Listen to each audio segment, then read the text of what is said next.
اعوذ باللہ من الشیطان الرجیم بسم اللہ الرحمن الرحیم رب اشرح لی صدری ویسر لی امری واحلل عقدۃ من لسانی یفقہوا قولی۔ السلام علیکم ورحمۃ اللہ وبرکاتہ۔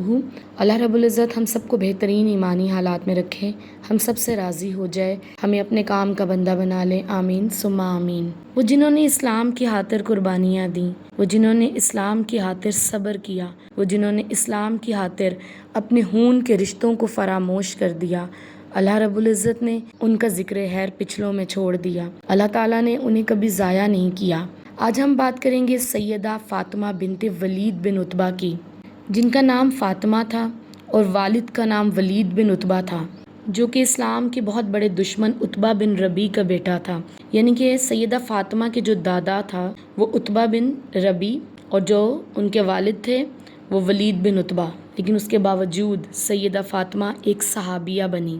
ہاں البتہ ان کے چچا ابو حذیفہ، جن کے بارے میں ہم نے پہلے بھی دیکھا کہ وہ اسلام دوست تھے۔ سیدہ فاطمہ کے چچا ابو حذیفہ نے فاطمہ کی شادی اپنے غلام سالم کے ساتھ کر دی۔ سالم ایک جلیل القدر صحابی، عالم فاضل، حامل قرآن کے لقب سے مشہور تھے۔ وہ علمی فضل و شرف کے اس درجے پر فائز تھے کہ وہ مہاجرین کی نماز میں امامت کراتے تھے، کہ جن میں سیدنا ابوبکر صدیق اور عمر فاروق بھی موجود ہوتے تھے۔ یہ اسلام ہی ہے جس نے غلاموں کو عظیم لوگوں کا امام بنا دیا۔ بلا شبہ حامل قرآن ہی امامت کرانے کے زیادہ حقدار ہوتے ہیں۔ عتبہ بن ربیع کا خیال تھا کہ اس کا بیٹا ابو حذیفہ اس کے بعد قریش کا سردار بنے گا، لیکن ابو حذیفہ کے قبول اسلام کے بعد ان کی تمام امیدوں پر پانی پھر گیا اور جنگ بدر کا دن آ گیا۔ کافروں پر یہ دن بہت بھاری اور بہت مشکل تھا۔ اللہ تعالیٰ نے مسلمانوں کو عظیم فتح نصیب کی۔ جبرائیل علیہ السلام 1000 فرشتوں کی کمان کرتے میدان جنگ میں موجود تھے۔ میدان جنگ میں مشرکین کے سرداروں کو موت کے گھاٹ اتار دیا گیا، جن میں ابو جہل، سیدہ فاطمہ کا والد ولید بن عتبہ، ولید کا باپ عتبہ اور اس کا چچا شیبہ موت کے گھاٹ اتارے جانے والوں میں شامل تھے۔ جس وقت جنگ بند ہو گئی تو رسول اللہ نے حکم دیا کہ قریش کے مقتولین کو کلیب نامی کنویں میں پھینک دیا جائے۔ ابو حذیفہ نے بعض صحابہ کو دیکھا کہ وہ اس کے باپ کو گھسیٹ کر جا رہے تھے تاکہ اسے کنویں میں پھینک دے۔ رسول اللہ نے ابو حذیفہ کے چہرے کو دیکھا کہ ان کا رنگ بدلا ہوا ہے۔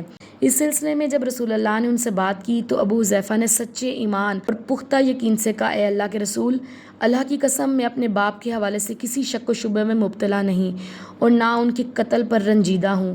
مجھے افسوس تو اس بات کا ہے کہ میرا باپ عقل مند تھا، لیکن اس کی عقل اس کے کچھ کام نہ آئی، کاش وہ اسلام قبول کر لیتا۔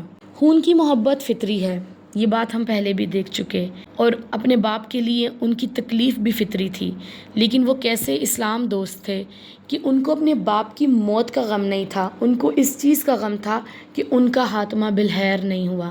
جو دین اسلام کا مزہ چکھ لیتے ہیں، جو اللہ اور رسول کی جن کو قربت نصیب ہو جاتی ہے، پھر ان کو کوئی رشتہ نہیں لگتا۔ انہیں لگتا ہے کہ ہم ہر ایک کو پکڑ کے جو ایمان کا مزہ ہم نے چکھا ہے نا، وہ ہم اپنے ہر محبت کرنے والے رشتے کو بھی چکھا دیں۔ لیکن اللہ تعالیٰ کی رحمت تو انہی لوگوں پر ہوتی ہے جن کے لیے اللہ تعالیٰ جن سے محبت کرتے ہیں۔ اللہ تعالیٰ سے دعا کرتے ہیں کہ اللہ تعالیٰ ہمیں اپنا قرب اور اپنی محبت نصیب فرما دے، آمین ثم آمین۔ سورہ نحل میں اللہ رب العزت فرماتے ہیں، اب جو یہ لوگ انتظار کر رہے ہیں تو اس کے سوا اب باقی اور کیا رہ گیا ہے کہ فرشتے ہی آ پہنچے یا تیرے رب کا فیصلہ صادر ہو جائے۔ اسی طرح کی ڈٹھائی ان سے پہلے بہت سے لوگ کر چکے، اور پھر ان کے ساتھ جو کچھ ہوا وہ ان پر اللہ کا ظلم نہ تھا بلکہ ان کا اپنا ظلم تھا جو انہوں نے خود اپنے اوپر کیا۔ اس آیت میں اللہ رب العزت فرما رہے ہیں کہ جو بھی کفار نے کیا ان کی اپنے کرموں کی سزا تھی، اللہ تعالیٰ نے کسی کے اوپر ظلم نہیں کیا۔ اللہ تعالیٰ نے تو اپنے فرشتے بھی نازل کیے، دین کا پیغام بھی دیا، جس نے قبول کیا اس نے اپنی دین اور دنیا دونوں سنوار لی، دنیا اور آخرت دونوں سنوار لی۔ لیکن جو اکڑ گیا اور جس نے خود کو بڑا سمجھا، اللہ کے دین کو اور اللہ کے قوانین کو پس پش ڈال دیا، اس کی دنیا بھی خراب ہے اور آخرت بھی خراب ہے۔ سالم اور ابو حذیفہ فتح یاب ہو کر جنگ سے واپس آئے تو سیدہ فاطمہ بنت ولید اور ان کے چچا ابو حذیفہ کو اللہ اور اس کے دین کے دشمنوں کے قتل ہو جانے کا غم نہ تھا۔ اگرچہ یہ بہت فطری بات ہے کہ اپنے اتنے قریبی رشتے کو کھونا، لیکن اس کے باوجود اللہ کی محبت اتنی زیادہ ان پر حاوی تھی کہ ایمان کی محبت سے وہ سرشار تھے۔ ان کا غم اللہ تعالیٰ نے کم کر دیا اور ان کے دل میں ایمان کا جو تھا وہ دیا وہ مزید روشن ہوتا گیا، الحمدللہ۔ حضرت فاطمہ بہت زیادہ جو تھیں وہ گرم جوش تھیں اسلام کو سیکھنے کے لیے۔ وہ قرآن مجید پر ہمیشہ غور و فکر کرتی تھیں، وہ ہمیشہ تدبر کرنے والی خاتون تھیں، رسول اللہ کے احکامات پر بڑی پابندی سے عمل کرتی تھیں۔ سیدہ فاطمہ بنت ولید کے شوہر حضرت سالم رضی اللہ تعالیٰ عنہ اور ان کے چچا نے بے شمار غزوات میں رسول اللہ کے ساتھ شرکت کی۔ رسول اللہ کے وصال کے بعد دور خلافت میں ابو بکر صدیق کے ساتھ جو ہے انہوں نے بہت زیادہ جو ہے وہ جنگوں میں حصہ لیا اور ہمیشہ جو ہے وہ اسلام کے دشمنوں کے ساتھ وہ لڑتے رہے، یہاں تک کہ ابو حذیفہ اور سالم جو ہیں وہ اسلام کی خاطر شہید ہو گئے۔ فاطمہ بنت ولید نے اپنی عدت کو پورا کیا۔ جب وہ اپنی عدت پوری کر چکیں تو حارث بن ہشام نے ان کے ساتھ شادی کر لی، پھر وہ مرتے دم تک انہی کے نکاح میں رہیں۔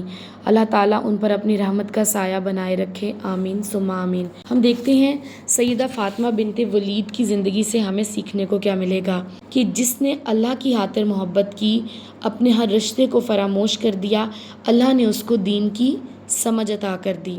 اور دوسری بات جو ہمیں سیکھنے کو ملتی ہے کہ ایمان کے رشتے خون کے رشتوں پر حاوی ہوتے ہیں، تو ہمیشہ ایمان کے رشتوں کو ترجیح دینی چاہیے۔ تیسری بات جو ہمیں سیدہ فاطمہ بنت ولید کی زندگی سے سیکھنے کو ملتی ہے، جو اللہ سے محبت کرتے ہیں انہیں اپنے رشتوں سے بچھڑنے کا کوئی غم نہیں ہوتا، اور اگر ان کو دنیاوی رشتوں سے بچھڑنے کا غم ہے تو وہ اپنے اور اللہ تعالیٰ کے ریلیشن کو جو ہے اس پہ نظر ثانی کریں۔ اللہ تعالیٰ سے دعا ہے کہ اللہ تعالیٰ ہمیں اپنا قرب، اپنی محبت نصیب فرما دے، آمین ثم آمین۔ دوسروں کی زندگیوں میں ہمیشہ آسانیاں بانٹیے، اللہ رب العزت آپ کی زندگی کو آسان فرما دیں گے۔ اپنا ڈھیر سارا خیال رکھیے، ہمیشہ مثبت سوچیے، مثبت بولیے۔ سبحانک اللہم و بحمدک نشہد ان لا الہ الا انت نستغفرک و نتوب الیک۔ السلام علیکم ورحمۃ اللہ وبرکاتہ۔